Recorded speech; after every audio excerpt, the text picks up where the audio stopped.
Hey guys, welcome back to Top 10 Gaming. I'm Ron McKenzie-Lefurgey. If you're a regular here at Top 10 Gaming, you know we love talking about Sonic, because people love clicking on Sonic. But today we'll be once again imagining how Sonic might fare in a different game. Today, it's League of Legends. Would Sonic's speed let him dominate the Rift? How would his abilities be organized? Let's find out. If you enjoyed this video, let us know by throwing us a thumbs up down below, and if you want more, check out our video about Sonic Mania Adventure. But before you do that, get ready, it's time to ask, what if Sonic was in League of Legends?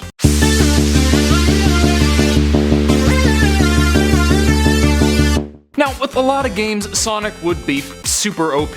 But League of Legends has all sorts of crazy characters with ridiculous powers, so he would probably fit right in as a champion. So this video will look at what his abilities might be, what lane he'd play in, and how he'd work. Basically his own hypothetical champion spotlight. Now, let's hop in. First of all, let's go over basic attacks. Sonic would of course be a melee champ, and probably with a pretty quick attack animation. His attack speed would be rather high with a somewhat low base damage. His abilities would all scale off AD. Moving on to his passive, Sonic has a passive ability to pick up rings. Whenever an enemy minion or jungle monster dies near Sonic, a ring drops that lasts 5 seconds. Sonic can hold up to 100 rings, and when he has 100 rings, he gains an extra life. This means that upon taking lethal damage, Sonic will lose all his rings and be reborn after a small delay with 25% of his max health. Next, his Q attack. This will be his homing attack. Use it on an enemy to cause Sonic to jump at the enemy, striking it. However, if Sonic kills an enemy with his homing attack, he may cast it again immediately for no cost. If you fail to kill the enemy or wait more than 2 seconds to activate it again, the ability will go on cooldown with a long cooldown time of 20 seconds. This will be very useful in lane, allowing Sonic to stay mobile and dodge skill shots, but also allow him to play safely and only go in to clear several minions at once. Next, his W. This is a super simple ability called Gotta Go Fast. When activated, Sonic gains 100% movement speed for 2 seconds. It might sound unimpressive, but this will be huge both in escaping ganks and setting them up. However, he can still be CC'd while he's going fast. His W would also have a passive that causes him to gain more attack damage based on his movement speed. This means that any attacks made while his W is activated would deal a good deal more damage. It would also cause Sonic players to prioritize movement speed more than usual, which really fits given that it's Sonic. Moving on to Sonic's E, Animal Friends. This is Sonic's only form of CC. He calls for help and his animal friends answer, slowing nearby enemies by 25% for 3 seconds. Has a range of only 2,000, meaning he needs to be fairly close to his enemy before using this ability. The animal friends begin on Sonic's location and automatically move to the closest enemy, moving at whatever speed Sonic had at the time of activation. So if he's going fast, they'll be going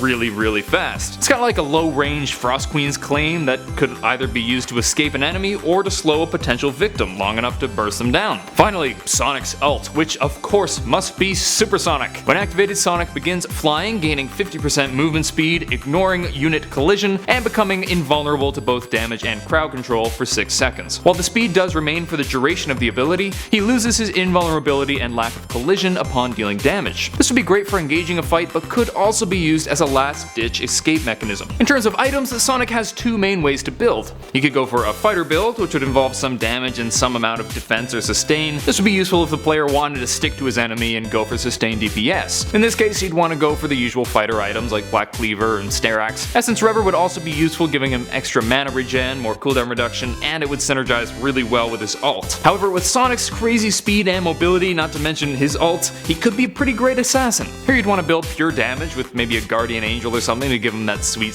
double revive with his passive. In both cases, however, movement speed would be a priority, both to allow him to get around the map faster and dodge spells, but also because it would increase his damage thanks to his W passive. So what position would this guy play? Well, it seems like he'd be a pretty good choice for a solo lane or even the jungle. His speed would definitely help with jungle clears, but he might have trouble sustaining. In the mid lane, he could do okay, but might get zoned out by ranged opponents.